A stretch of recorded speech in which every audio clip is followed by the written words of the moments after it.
It's no secret that the UFC is entering a new era. The legends who carried the sport for the last decade, fighters like Khabib, GSP, Anderson Silva, and Jon Jones, have either retired or are on their way out. In their place, a new generation of champions has emerged, hungry not just for belts, but for something even bigger, the title of greatest of all time.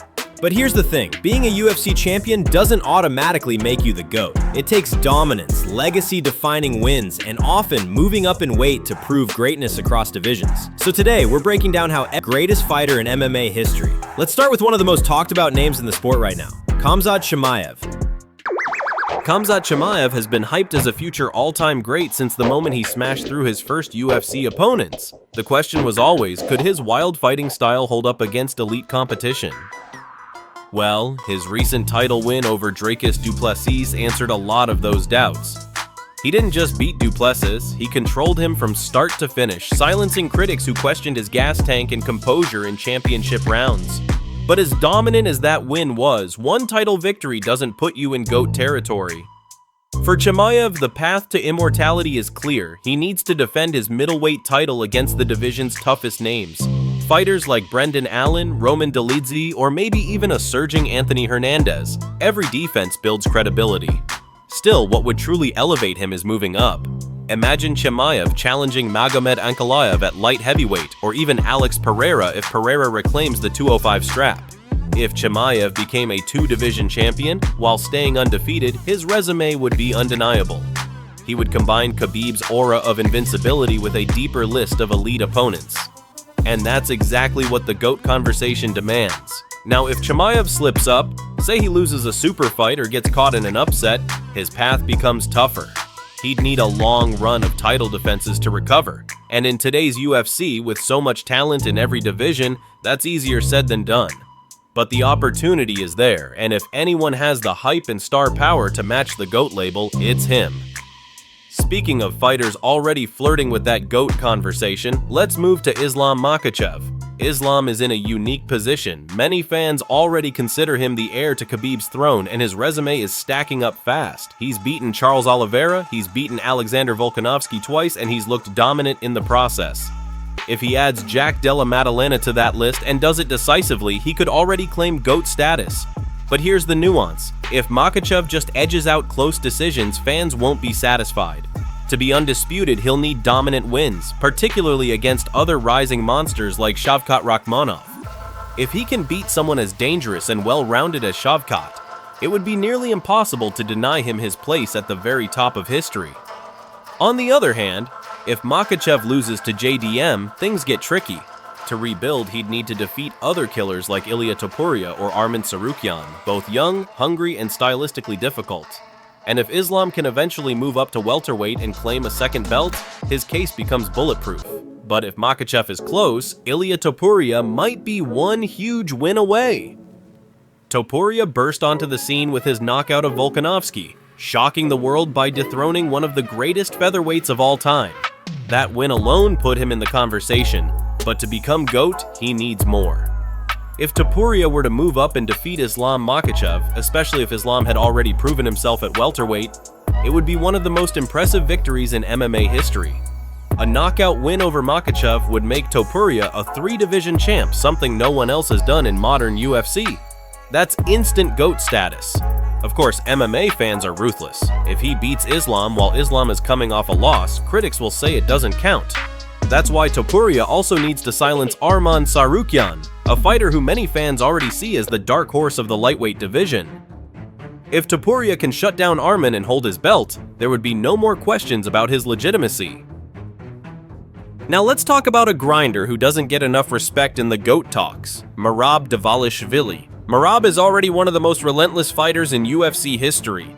His cardio, his pace, his ability to break opponents, it's insane. If he beats Corey Sandhagen and then gets a decisive win over Umar Nurmagomedov, he's right there in the conversation. The problem? His wins, while impressive, don't have the same shine as victories over champions like Volk or Oliveira. That's why for Merab, quantity might matter more than quality. If he racks up multiple defenses and maybe even moves up to featherweight to beat someone like Volkanovski, that would seal the deal.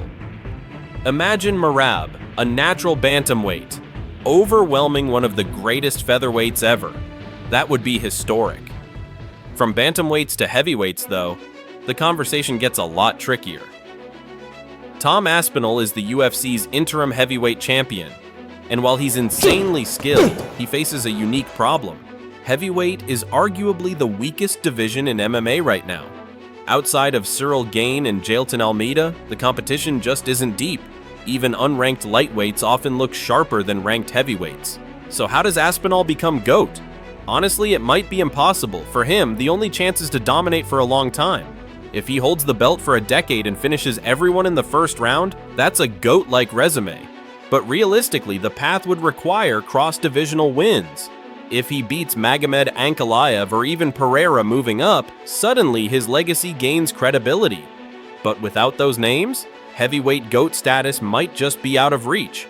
On the flip side, Magomed Ankalaev has a clearer path. If he knocks out Alex Pereira, that's a career-defining win against one of the most dangerous strikers ever. Follow that up by moving up to heavyweight and dethroning Aspinall. That's GOAT material. Beating Pereira and Aspinall back-to-back would be legendary. But if Ankalaev stays at light heavyweight, he'll need to clear out the division completely. Gigi Prochaska, Jamahal Hill, maybe even a surging Khalil Roundtree, those wins would matter. And if Chimaev decides to test himself at 205 and Ankalaev beats him too, that would catapult him forward in the GOAT race. Speaking of names with something left to prove, Alexander Volkanovski. Volk has already done enough to be called one of the greatest featherweights ever. But GOAT status? That's harder. The problem is that he's lost twice to Islam and once to Topuria. To really get back in the race, he needs revenge. Beating either Islam or Topuria would redefine his career. If that doesn't happen, he could still strengthen his case by running through the next wave of contenders. Movsar Evloev, Arnold Allen, and maybe even a young prospect like Lerone Murphy. But to many fans, unless he avenges those big losses, the GOAT crown will be just out of reach. Let's dive deeper into the newer champions, starting with Della Maddalena, one of the freshest faces carrying gold in the UFC. Jack isn't just a champion, he's a stylistic nightmare. His boxing is crisp, his composure is unreal for his age, and he has that quiet confidence that reminds people of prime Georges St-Pierre. But what sets Jack apart is opportunity. Unlike some champions who inherit shallow divisions, Jack is sitting right in the middle of welterweight, a division historically loaded with killers. That means every defense will matter more because his opponents won't just be placeholders, they'll be legitimate, well-rounded contenders. For JDM to become GOAT, he has to do what past welterweight legends did, beat the very best consistently. If he takes out Islam Makhachev, it won't just be another win, it will be the single most high-profile defense he could ask for.